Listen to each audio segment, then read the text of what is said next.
Hey guys, welcome to Media Matters. That was awesome Trev Downey with the Legends, and you heard the Ragamuffins there. Now it's just myself. This is a first-time experience for me. I had the full aspirations of, celebrating the last game of the season, doing the live event with you guys. But when life gives you lemon, what do? You make lemonade. And today I have like three awesome guests to me. I'm quite excited about this one. They're going to carry me through this one. You know them, they're familiar voices on AI Pro and Media Matters as well. First up, I am delighted to be joined by my sidekick, doing a face-to-face kind of thing. It's James Pearce. James, welcome. How you doing, Nina? You okay? I am so good. And somebody that I've not spoken to in ages, but hopefully we should be doing a podcast again. It's our very own Jim Boardman. Jim, how are you doing? I'm doing great, thanks. Just looking forward to this. It's been good so far. It has. It's been awesome. And a guy that's pro at all these live feeds. So I'm really counting on this one. It is my super sub, Neil Jones from goal.com. How you doing, Neil? Not too bad, thank you. Okay, guys. So, today was meant to be that day, last game of the season. And, we had so much planned. So, guys, I want to get your thoughts on this first. First and foremost, what kind of day were you kind of expecting? Working in media, certainly yourself, Neil, and James, and Jim as well. Let us know. I mean, what were your how did you kind of envisage it? Should we give James that one? James can take the first pass of the game there. Yeah. Do you know what?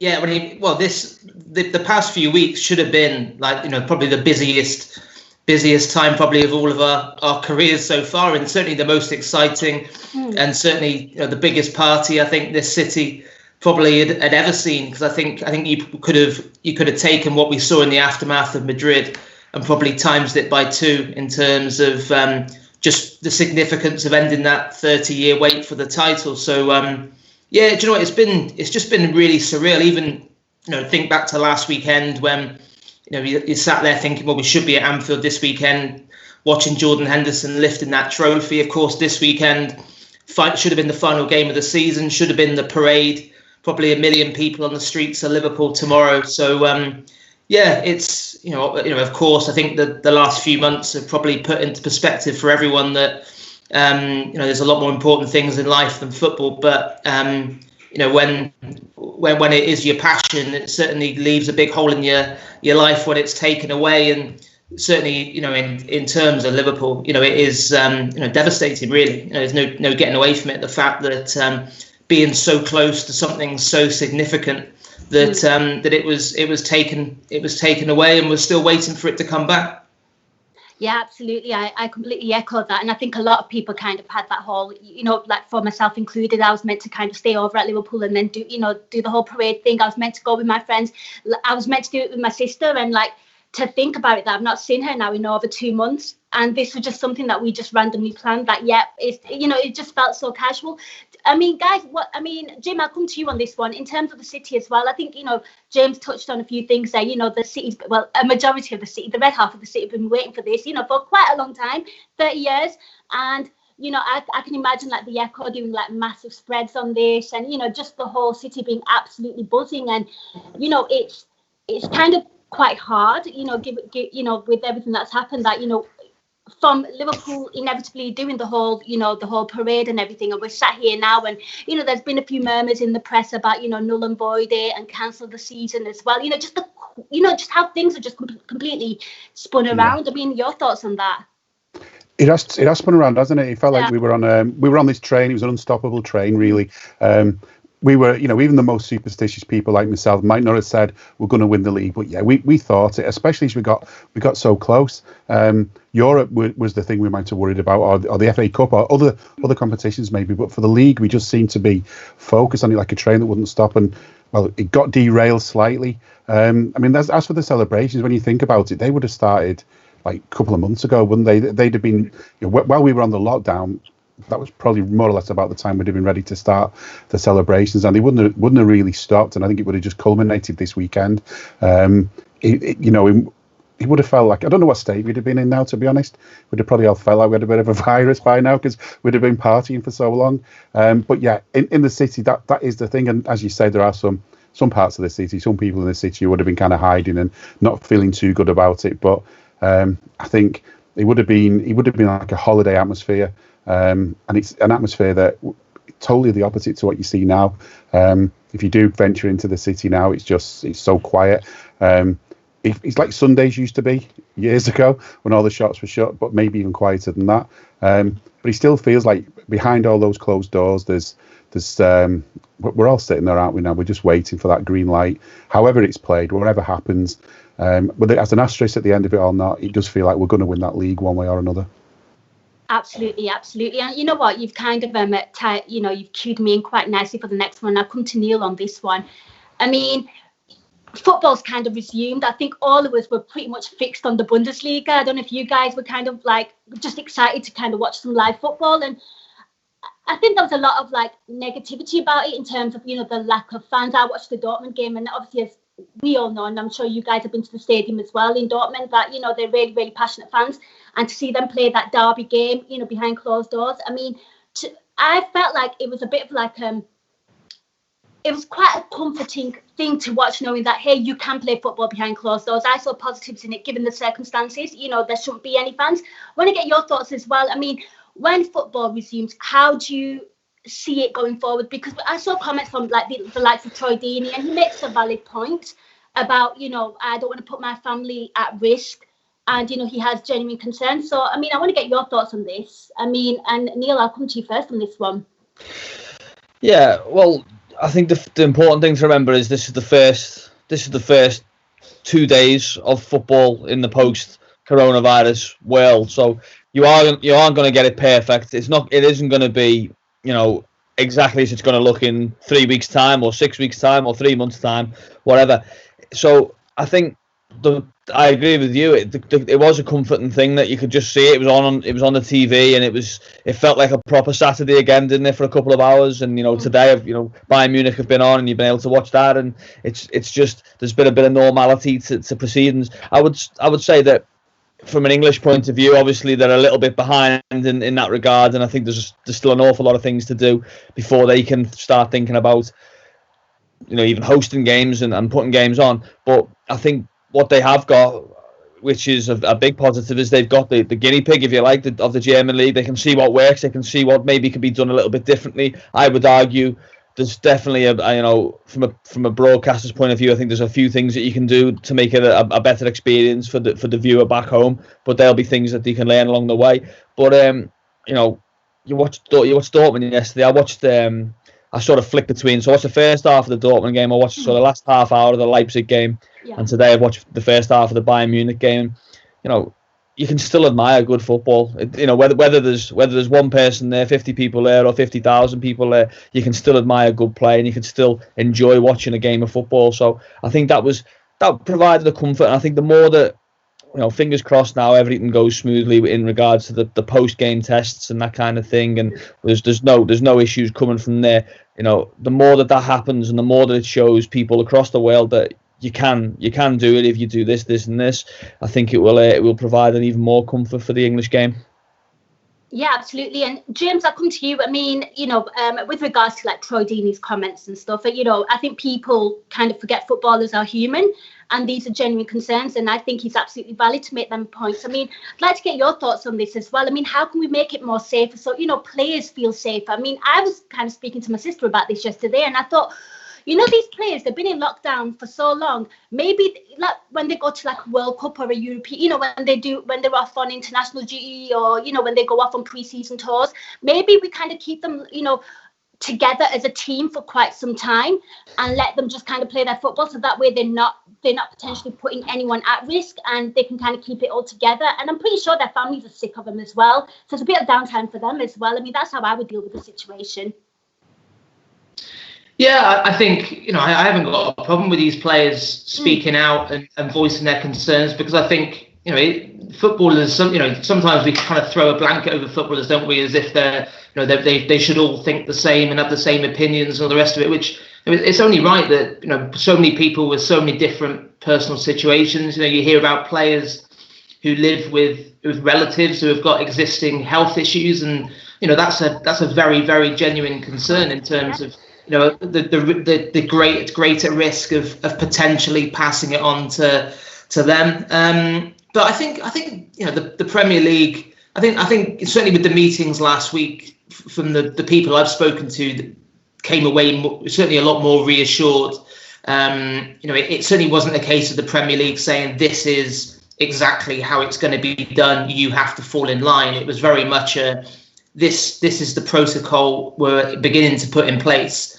Tell us what you think. Tell us your concerns, and we'll do everything we possibly can to try and alleviate those concerns. And I think the vast majority of players, and certainly, you know, can only go on the people that I've spoken to, seem relatively reassured and happy to go back. And you know, the thing is, there's not going to be zero risk, is there? You know, if we wait until there's zero risk, then you know the damage to football is going to be absolutely immense. And you know, yes, the top clubs will survive, but there's, you know, the longer we go on without football, the more and more damage is going to be done right the way through the pyramid. So, you know, I spoke to someone today who said, you know, the reality is training grounds from when they hopefully reopen, which, you know, the Premier League meeting is obviously on Monday. There'll be a vote with a view to, you know, the hope is that Melwood will be open for kind of short, kind of small. I think they're being working in kind of groups of 4 or 5 from Wednesday onwards. I think that's the hope, as long as there's the green light tomorrow. So it's still sticking with social distancing. But you know, I think there's a strong argument that, you know, with all the health protocols in place, that these training grounds are probably going to be a lot safer for players than even going to the supermarket. Yeah, absolutely. And Jim, I'll come to you. I mean, I kind of watched the game and I got really confused. You know, football's it's a physical game. You know, it's a contact sport. And you know, what I found really bizarre was, you know, you can literally just kind of play, you know, assault people all game, but you couldn't celebrate with your team. Like, to me, like, I think there's going to be a lot of adjustment. You know, I think it was a very, very surreal experience watching it. I mean, how did you find it? You know, that whole you can't celebrate with your teammate and like maintaining social distance whilst you're actually playing on a game. You're heading the ball, you're touching the same ball, you know, you're going in for tackles. I think a lot of it is about, they keep talking about reducing the risk, don't they? So if you sit in a room with 20 people for 2 hours and one of them's got the virus, you've got a good chance of catching it just because you're in the same room. If you sat with 10, maybe you'd be in the room that didn't have the one. And there's all this talk about risk, and the fact is that, as they say, they've admitted themselves, you cannot remove the risk 100% unless we all stay locked down in our homes. And then in the end, that will probably be worse than actually getting the virus itself. So I understand why they're doing that, and I think, I mean, in this country, we're talking about school kids going back at the beginning of June. If you can convince everyone that it's safe to do that, which is questionable, but if you can do that, if you can convince parents and teachers that that's safe, that will help with the football side as well, because that means you've proven something that says, look, this is as safe as it's going to get, and it's better to do this than to not. And I think people will get used to that idea. But as you say, it's going to be with changes. So in a school, you can only have 15 in a classroom. You've got to stagger start times. In football, there's going to be all kinds of changes. And it was, I think, one of my favourite photos from the weekend was all the subs. I think it was the Dortmund subs all lined up, sort of 2 meters apart, all on the so-called subs bench that just seems to be like the whole end of one ground almost. The spacing was so wide. But these are things, I think, you know, as surreal as it is, these are things we're going to look back on. So, you know, in 10 years' time, 20 years' time, our grandkids or whatever are going to look at these photos when we show them and say, wow, because I hope this doesn't happen again. I hope this is a one-off. It's never happened in my lifetime, and I'm old. I hope it doesn't happen again in anyone else's lifetime that's on this show now, because it's not a good thing to happen. It's horrible. But we will look back on it in years to come as a special, if horrible moment, a unique moment that maybe resets things a little bit as well. I can't imagine, I don't know, closed doors or not, if someone scores the goal that wins Liverpool the league, it's going to be hard for them not to celebrate, isn't it? And what's the consequence going to be if they do? They're going to get a fine off the FA. I reckon everyone will just chip in and pay it for them anyway. Absolutely. I mean, I'm quite looking forward to hearing, you know, Jurgen Klopp just screaming, you know, like we'll get a full on, audio, you know, clear audio of what he's actually screaming there from the touchline. I mean, you spoke about the Dortmund players and kind of like socially distancing. I saw a video of the players at the end of the game walking around the stadium and fake applauding the fans, which I found absolutely hilarious, you know, making the most out of you know, quite a dire situation. I've got some subscriber questions, so I'm going to run through them. First one is from Steve Steve Pizza, and this question's for James and Neil in particular, and he wants to know how do Neil and James rate the media's handling of the current crisis in relation to football? Pass, fail, or somewhere in between? I'll go to Neil first because I've not heard from you in a while. Okay. The football media, you mean? So you mean the sports media's handling? Yeah, somewhere in between. I think it's the same across the board. Some are doing a good job, others are doing less of a good job, I would suggest. I would say one of the big things that is, if I was to name gripes with the coverage of it, I think one would be the sort of the focus on the potential negative rather than the actual positive. I think there's a skew in that regard. So there's a lot of people who seem to like to put obstacles in the way rather than focusing on potential solutions, and ways past the obstacle. And that's probably a human trait in a lot of things, isn't it? I think you find that outside the football, well, what if this happens, or well, what we're going to do if this comes back, when you can only really deal with what's actually happening, and then obviously you can react to things as you go. I mean, one of the things I've found is the idea that it's being rushed back.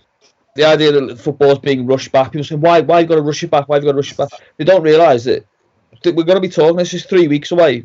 Did the muted day for the Premier League, or almost 4 weeks, and the world's going to be changed an awful lot. You've seen already that every graph you see, fluctuations in every number that you see. So we're not talking about football restarting right now like that. Let's just flick a switch and football's back. We're talking about a gradual process of getting back towards it. So I would suggest that I think there's been a little bit of hysteria in some quarters as to the fact that it's coming back too soon. By the same token, I think the other thing I'll pass on to James on this, because obviously me and him are in a similar position where it's hard for us to write anything because you get the accusation of the agenda, the famous the agenda. But I do think there's been people too quick to dismiss issues as well as an agenda, rather than actually looking and saying, well, actually, is it something to discuss, or is it just, no, we won't listen to him because he's from Watford, or we won't listen to him because he's from Liverpool, he's from Brighton, wherever, he's from Leeds. So I think the debate needs to be a little bit, or I would like to see the debate made a little bit more adult, if you like, and less down tribal roots. Yeah, I think Neil's spot on. I think the other thing that struck me, which this isn't a criticism of the media at all. I think it shows the reality of this situation, just how much kind of briefing that has gone on, off the record with various executives pushing various different agendas. And I think we have seen, an awful lot of self-interest at play. I think you only have to look at, there was the initial stuff, wasn't there, about Karen Brady was probably the epitome of that, with the calls for the season to be declared null and void. Then we've had all the business with neutral grounds, and then we can't possibly then play at neutral grounds, and then that is now in the balance again. Now we've had the stuff about, well, should there be relegation, because it's talking about the integrity of the competition, and is it a level playing field, because we had to play them away in front of 50-odd thousand. You're going there to play in an empty ground. Is that fair? And so and not many people in football have actually kind of a few, we talked about them before, Troy Deeney, I think Glenn Murray was another one. Probably the Brighton chairman has been quoted quite regularly, but a lot of the things we've read have been executives and club officials wanting to push certain agendas without wanting to necessarily put their name to it. So and I think that's still the challenge for the Premier League. I think that's that's the thing that strikes me from all the coverage and all the different stories you see, is trying to navigate their way through, because every club is looking out for themselves, and every club is looking for the ones at the bottom. There was all the stuff, wasn't there, about the TV money? That was the big thing initially. We kept getting told the reason this season has to finish was because they'll have to pay back, what was it, £760 million to the broadcasters.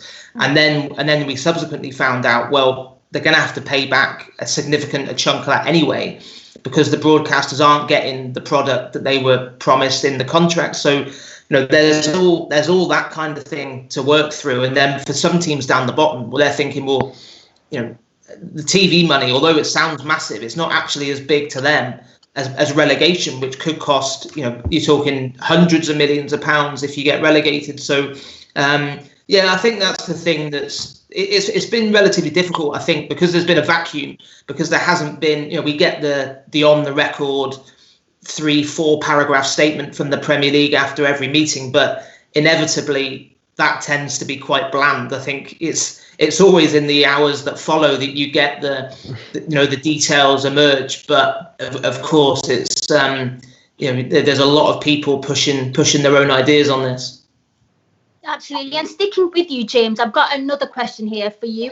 It's from Steve W. And he wants to know, for James, on switching to The Athletic a year on, how has your journalism changed with, the sort of longer pieces that you've been doing in comparison to, your whole deadline stuff that you did for The Echo? I mean, so a year on, I think certainly no regrets. John, I must admit, it's been a great year. I've really, really enjoyed it. It is very, very different. There's no getting away from that. I think Neil will know well himself from life at the Echo that when you're having to write for, what was it, probably 5 or 6 different web spikes over the course of a day, you never really got much chance to focus on anything before you were on to the next thing. And you were judged on kind of web hits per day, and it was almost kind of like it felt like at times it was like an endless kind of production line of churning out comment pieces that probably at times didn't need to be written. So to go from that, where you're doing 5 or 6 things a day, to doing probably 3 a week, has been a massive change. But I'd say it's definitely more rewarding being able to do stuff in more depth and in more detail. Yeah, absolutely. I think a lot of people have been loving your sort of long pieces, and I think they've been getting a lot of positive feedback. And I feel like you're a bit of a Twitter darling now as well, because you're not crushing transfer rumours on social media. So, give it 6 weeks. Give it 6 weeks. Honest to God, I kid you not, James has broken my heart more times than anyone on Twitter. We're linked up and he's like, that's absolute rubbish, and I'm just there crying and comfort eating. I've got a question for all of you here. Again, it's from Steve W, and he wants to know, how do you all see the future of football journalism developing in the future? Do you think it's possible for a lot of established media to break out the style of low quality content written for advertising and sort of clickbaity stuff? And Jim, I'll come to you first, because I feel like there is so many clickbaity articles on, the amount of times there's like a transfer rumour and somebody will say, it's such a player, I'll save you a link, I'll save you a click. Like the comments underneath. So I want to get your thoughts on that. Do you think the quality will improve? I think it's going to have to, because I think people are wise to clickbait a lot more now. You spot yourself, you feel that urge to go and press that button because you've read that carefully worded tweet or that headline or whatever. And it goes back to, I mean, you probably won't remember, back in the 80s, there was a thing called teletext and club call, where you could pay 40p a minute or something to listen to a phone line with transfer gossip, which was basically nonsense. There would never be anything on it if you did listen, and you get told off your mum or whatever for running up a phone bill. It's kind of the same. You'd wait. For ITKs, I love it. And it's the same principle now, and I just think people are wise to it. And if you use a model like you've seen in The Athletic, and so you're paying a subscription, which isn't a fortune, it's affordable. You're not just getting the content on your own team. Like Anfield Index, again, there's a subscription. I'm not just saying this; it's affordable. You're getting the content you want, as you do with Netflix or other outlets like that. It's a way to get what you want without loads of advertising, maybe a little bit to sort of to supplement the money that's coming in, but then you're actually getting to enjoy whatever it is that you're trying to consume, in this case content about football. So I think over time it's got to improve. There's some local newspapers now, and I won't mention any names, but they're practically unusable because the amount of adverts and the amount of stuff that's running in the background to try and present you with this page, that your machine, no matter how much of an ad blocker you've got, it's still fighting like mad to just try and show you one page. It's got to stop. So I think the quality will come through, and I think this is maybe the time when we'll start to see it, because it's now that the likes of the Athletic are bringing memorable articles out that are important, because journalism isn't about just throwing stuff out, isn't just churning stuff out. It's about finding the story and telling the story and getting to the bottom of that story and sharing that with people. And whether you're doing it as a fan because it's your club, or as someone who covers one club because you want to, that's your job to cover that club, or whether you're doing it in general terms about football, you've got to get to the bottom of that story. That's what people need. And yeah, at the moment, people just read stuff really quickly. People don't have a lot of the time, but you know what? They find the time when it's something worth reading. No, they do, absolutely. And Neil, I'll come to you on this one. I mean, I think Jim's made some really excellent points there, and I feel like people are getting smarter now. The consumer, the people that read your articles, they're getting a lot smarter, and like the save you a click. And I think people get really fed up of things that have been pushed by advertising or something that's quite clickbaity. I mean, how do you kind of keep the balance of keeping the advertisers happy as well as keeping your service users happy? Yeah, well, I mean, I do agree people on Twitter are getting smarter to clickbait, but I think if you spoke to a lot of websites and newspapers, they'd tell you that the numbers for those kind of articles are still pretty high. So I don't think it'll change that dramatically until the numbers start to fall off and people don't read gossip columns and don't read the rumor articles and that kind of thing. I mean, I know from my time when I left the Echo, I know what the highest performance stories tended to be, and they tended to be of that ilk. And it was a source of frustration. I'm sure it was for James as well. It certainly was for me at the time when you'd put a lot of effort into something and then look at the numbers and a rewrite of some quotes from what's that Spanish website called? Don Balon. Is it that? Yeah, they seem to feature or transfer Mercato or one of those kind of websites, but. At the same time, I think the biggest challenge now is going to come, obviously, because advertising revenue is going to fall. You imagine, companies are going to struggle, aren't they, across the world? So that's going to filter into journalism. It's going to filter into advertising. So there's a big challenge for the industry as a whole. One that I'm pretty sure I'll be involved in at some point because it's just the way it is. It was already a pretty uncertain industry even before this, and obviously this is not going to help it. In terms of where it can go in the future, I've noticed. I mean, I think one of the big things, or big trends to emerge, probably accelerated in lockdown, and definitely in the last 12 months, I would say is players, athletes producing their own content. And I mean, I saw last night, Raheem Sterling in conversation with Megan Rapinoe. You're seeing stuff that goes on in America with people like LeBron James and those kind of things where they're monetizing their own brands without needing to do it through ESPN or through Goal or whoever they want to do. So I think you're going to find a lot of athletes and a lot of clubs wising up to that and looking for ways to exploit that in the coming years and months. So that'll be interesting to see, because it's another competitor, isn't it, into the industry, when it's not just another competitor, it's the talent as well within the industry. So it'll be interesting to see just how high and how quickly that starts to grow. Yeah, absolutely. James, your thoughts on that? I mean, straight from the horse's mouth there, like if footballers and athletes start producing their own content, I mean, there's another potential competitor for media in general. So I want to get your thoughts on where do you think it'll move forward? Yeah, I mean, it's changed absolutely massively in certainly the last 10 years, but even the last 5 years. When I think back to my early days at the Echo, when you could guarantee if there was a new manager was in the door, the Echo reporter would be down there.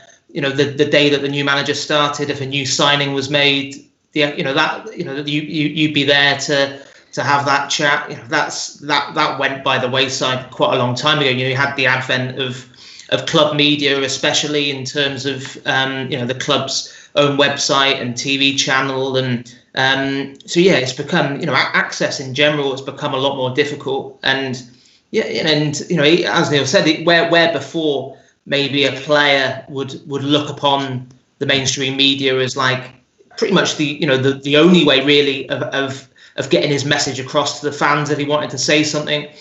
Now they've got their own platforms to get it to the fans direct, and also because it doesn't have to go through anyone else. It's exactly how they want it shaped. And of course, in a world that is obsessed with PR, that's perfect for them, rather than having to put their trust in a journalist. So I think it will. The industry will keep on evolving, and I think I certainly hope that we'll see an increase in move away from the clickbait stuff, which, and it is difficult, because I know and Neil's right, from our days at the Echo, there was a big, and I'm sure it's still there, a big screen on the wall with like a constantly updating table of how many people are reading each article, and sometimes it could be quite soul destroying, because there'd be something up there you spend 3, 4 hours, 5 hours working on and spoken to various people, and then there'll be a rewrite of a transfer rumour out of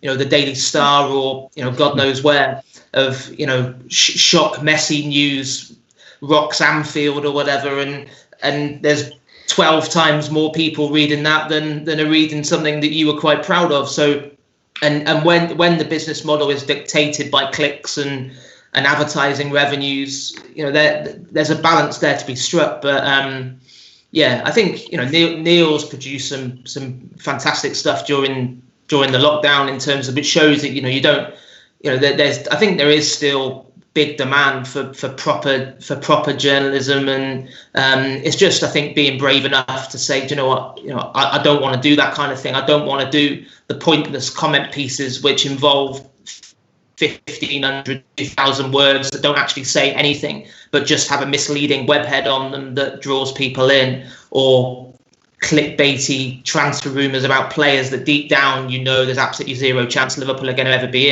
in for. But it's just it's just having that belief, and just you just hope that people will focus more on doing the proper stuff, because also I feel a bit sorry for some of the young people coming into the industry now, because that isn't certainly, I don't think, why anyone gets into football journalism in the first place. You can't tell me that anyone comes into football journalism because they're wanting to write stories off players' Instagram accounts.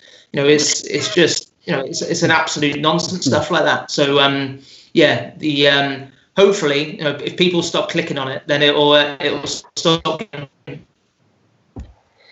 No, absolutely. I mean, I think for me as well, if somebody's like a journalist is really, really involved in like clickbaity articles, I feel like their integrity goes out the window. Like, you're not inclined to read their pieces or take them seriously, especially when, say, one story is absolute bullshit and then the second one's bullshit. So you just kind of think, well, what is the point of me even checking that out, clicking that out, looking at that website, because everything that they write is absolute nonsense. So I think they kind of shoot themselves in the foot in the long run. Neil, I'm going to come to you, which kind of ties us in quite nicely, from Eddie Giggs, AI Pro boss, and he wants to know, we were kind of speaking about the future of journalism. Obviously, with your work at goal.com, you do a lot of video work. We speak about it a lot as well. You kind of promote your Facebook page and you do a lot of video stuff. So Eddie wants to know, do you think journalists are going to be doing more sort of video work, putting themselves more out there, or do you still think podcasting and audio work and written journalism still has a bright future?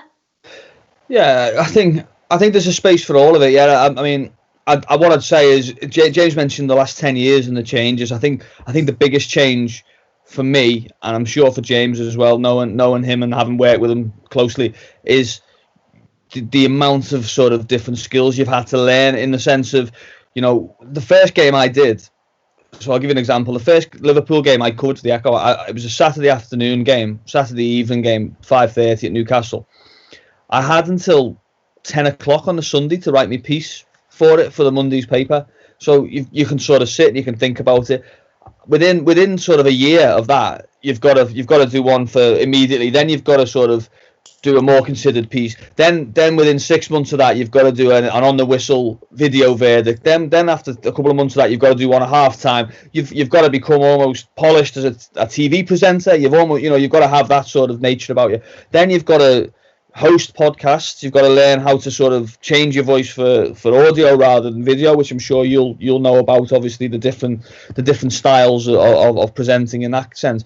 Then you've got you've got your sort of your brand, if you want to call it that, to maintain, and your social media, the way you interact with people. You've got to engage with people, but you've got to avoid sort of the controversial elements to it. Really learn some really valuable skills, but also some difficult ones as well, because obviously me, and I know James will be the same. I'm sure. I met Jim when you first started writing about football. That was what you were doing. You were writing blogs about it. You were writing articles about it, and that was your sort of what you wanted to do and what you were good at. And all of a sudden, you've had to maintain that level, but also bring everything else up at the same time. And become an all-rounder in the industry. And I think that's what you see now. I mean, there's a few examples, or exceptions, should I say, within journalism, of people who are just writers, and they're very good writers, and you sort of wouldn't move them away from that.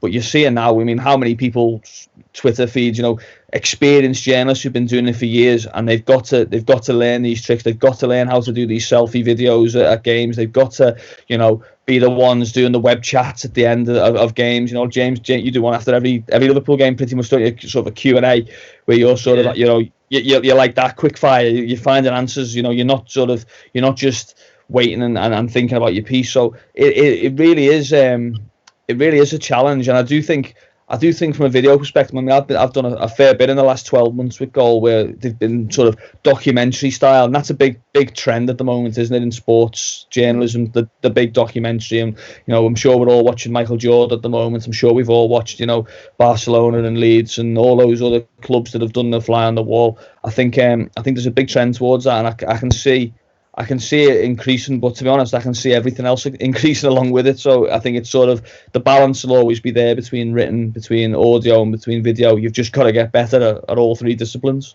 I've noticed my daughter's actually at uni now. She's 18. She's not at uni because nobody's anymore, but she's doing journalism, and she's got to do the video, she's got to do the radio, she's got to do the written, she's got to do infographics for the TV pieces that they do.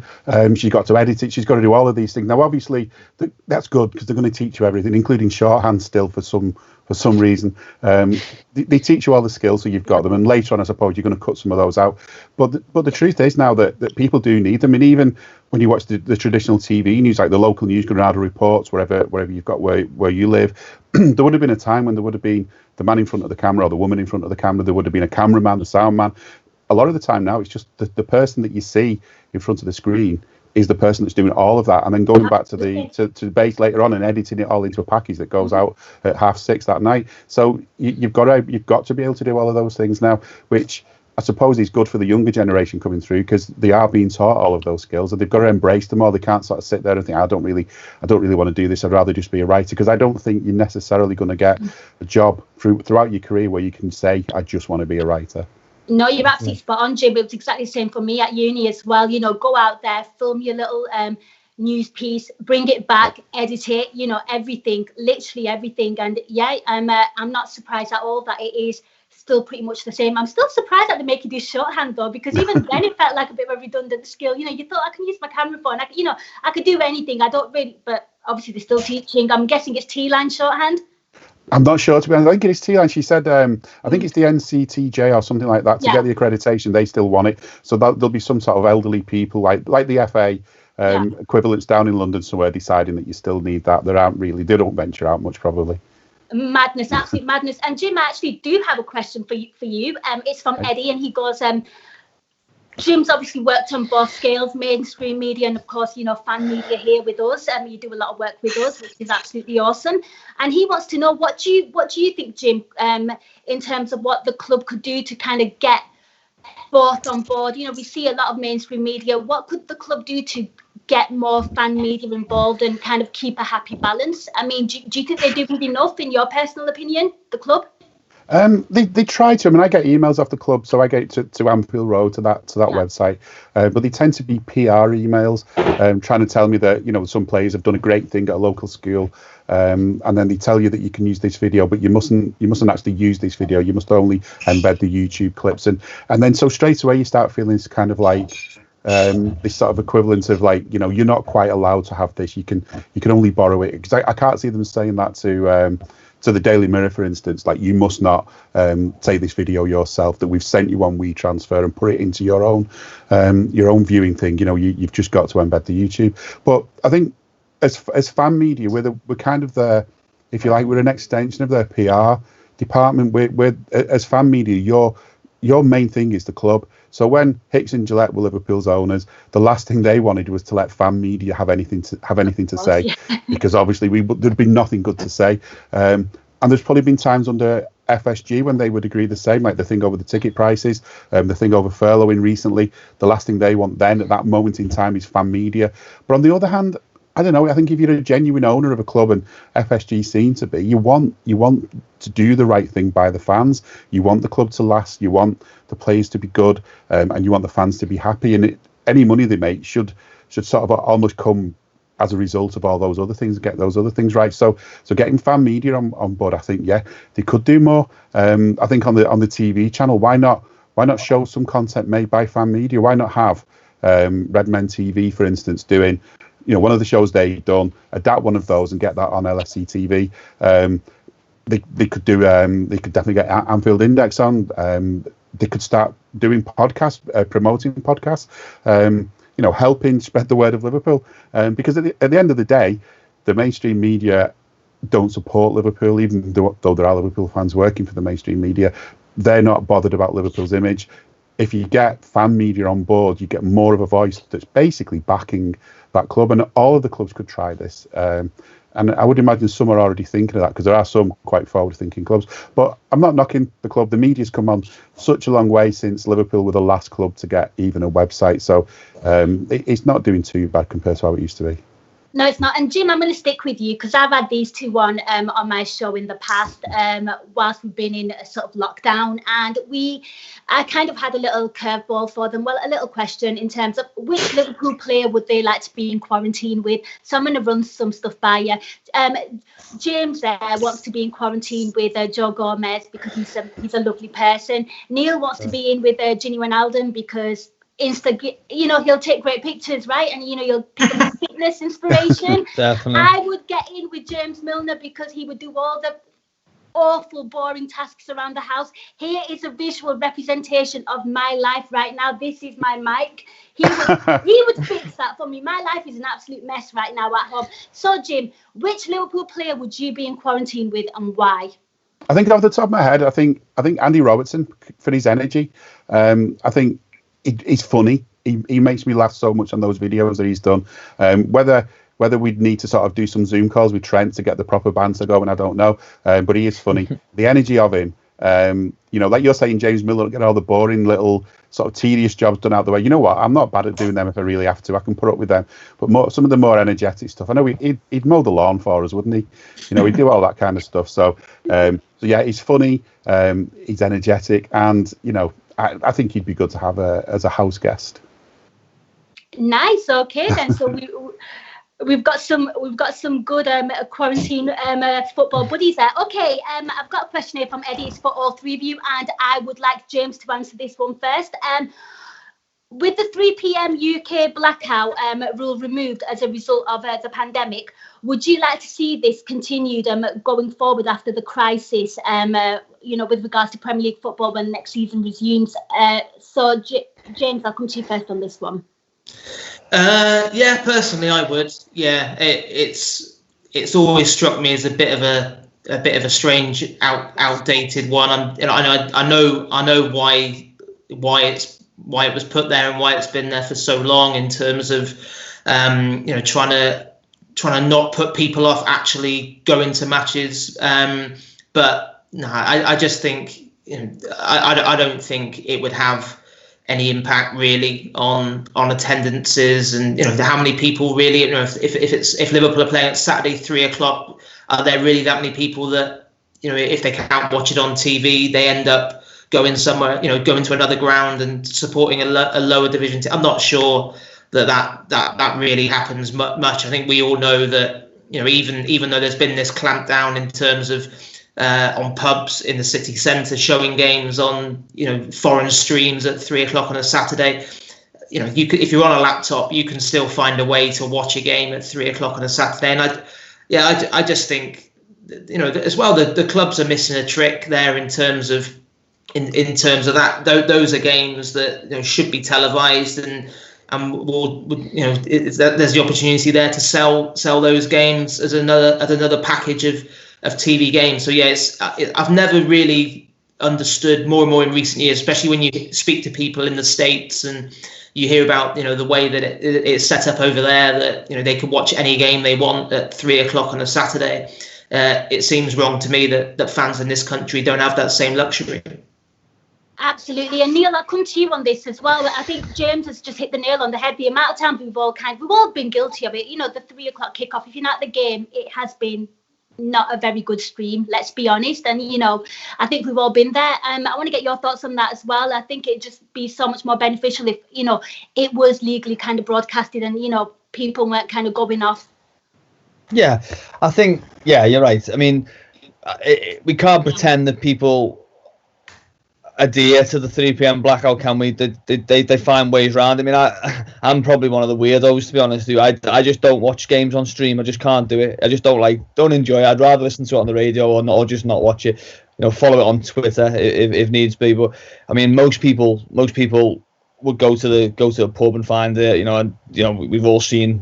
I'm sure we've all seen the dodgy Norwegian channels or beIN Sports coming up, and the landlord trying to find out which one it is and all that. But at the same time, I think what I'd say about the changing the blackout, I think there's a way to change football as well, in the sense for the better. So, like James said, if you can sell the next block of games, well, let's let's drop some of that money down the pyramid then to some of those clubs that need it. Let's allow, let's say Liverpool. So, just take Liverpool and Everton as an example. So Tranmere be one, but you've got Southport, you've got Skelmersdale, you've got Bearscough, you've got Marine, City of Liverpool, all these clubs that need people through the gates. Well, let's drop them a bit of money so that they don't need them quite as much, or they're able to bring ticket prices down, or whatever that they're able to do. It just helps them, of course, even more so in this time. And also, I mean, I'd love to see football on terrestrial TV.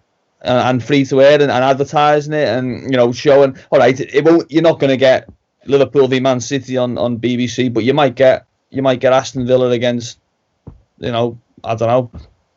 I can't even think of another Premier League club. Norwich, Aston Villa against Norwich. Yeah, but it's something, isn't it? And you've seen from the Bundesliga that when that's on, people will watch it. You will get a good audience on the BBC. You might not be 60 million people. It might not be 20 million people, but you'll get a good audience, and it will promote the game in the way that the broadcasters want. So I would like to see a couple of those things brought in. I think this is the first step. I think it's the step that people have been waiting for, isn't it, for the 3 p.m. blackout? Probably not the circumstances anyone envisaged it, but I think people wanted this, and I've been calling for this for some time. But I'd like to see it used in the right way and not just become another vehicle for Sky and BT to just grab the game a little bit tighter. I don't know what Neil's complaining about there. I love watching Liverpool games with Arabic commentary. You can't beat it. It's brilliant, everything just is so exaggerated. Jim, I'm going to come to you on the same question as well. I mean, I think Neil and James are both absolutely spot on. I love the fact that kind of Neil mentioned, terrestrial television and football. I mean, I have some of the best memories watching Champions League football on ITV, and I feel like, when you look at the amount that we're kind of paying towards Sky and BT and all your subscriptions, a lot of people can't afford, football. They can't, which is why they have to kind of go off to the whole streaming side of things, not even the 3 p.m. kickoffs, just in general. Yeah. So, I mean, your thoughts. I mean, I think it's a sound idea. I think it kind of brings home the working class element of the game. Well, I think a lot of these rules came in when there was a time once when if Match of the Day would show, say, 3 games, not all the games were even filmed, never mind shown. Very few were shown live. Match of the Day might show 3 games on a Saturday night, and if word got out about which games were on the Match of the Day, that would actually hit attendances that people would not go to that game because it was on Match of the Day that night, and they could kind of avoid the score all day and watch it as if it was kind of live at 10 o'clock that night. And also at the beginning of sort of ITV and BBC getting live football on terrestrial television, so going back to before the Premier League, they had to pay compensation if the attendance was lower than the average for the season, because people would actually, people would stay at home rather than watch the match, because there's so many could watch it now because it's on ITV or BBC. And I think when you think about 3 o'clock kickoffs now, you haven't got that kind of audience because people can't just switch it on in their own homes. They've got to do as you say, go to a lot more effort to get it. And if we did start allowing 3 o'clock games to be shown, maybe on club's own TV channels, if you like, or over the internet that way, or whether it was on pay TV, yeah, you do have to pay for it.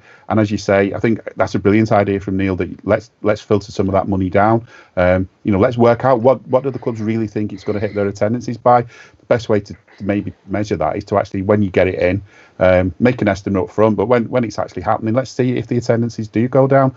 I don't think they would. I think I went to a lot of games at Tranmere for a couple of seasons, doing some stuff with them, and the fans there are as passionate as any other fan. There just aren't as many of them, unfortunately, because they were playing so low down. I think they were non-league at the time. But those fans are going to go. They don't care what's on the telly. They're going watching their team. And then maybe what we could also do is every so often the 3 o'clock kickoff could be on terrestrial television, could be a Tranmere game or somebody like that, so they can get that wider audience and maybe recruit some supporters. Because I think some of the smaller clubs, that is what they try to do. They try to recruit fans who maybe have a first team as a bigger club but can't get in. I mean, it's so hard to get into Anfield now, as you know. And Tranmere, for one example, will kind of say, look, you can't see Liverpool. Fair enough, we're not Liverpool, we're not Everton, but we're still football. Come and watch us. And again, this would be a way of promoting that. And I think the key thing of all of this, all that we're saying here, is all the different leagues and all the different clubs actually working together. Be competitive on the pitch, but off the pitch, we need to get more collaboration. No, absolutely spot on. Look at us, putting the wrongs right of modern day football. Look at us providing a service. Right, guys, thank you so much for watching Media Matters. A massive thank you to Neil, James and Jim. I hope you enjoyed this. There's still plenty of more awesome shows coming up for you guys, so keep it locked on here on our live feed. And I am going to hand you over to the Ragamuffins with their tribute to Minamino.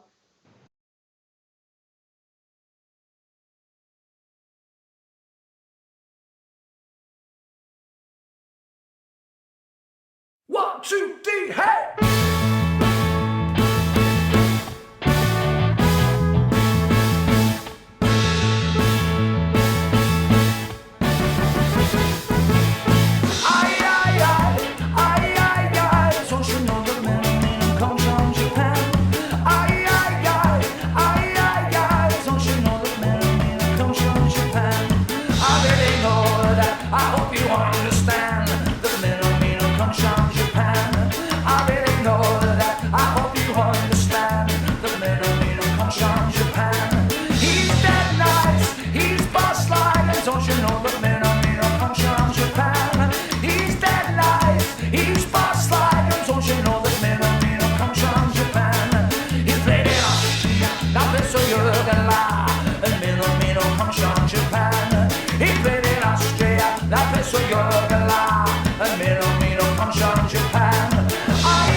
He played in Austria, that was a Jurgen La.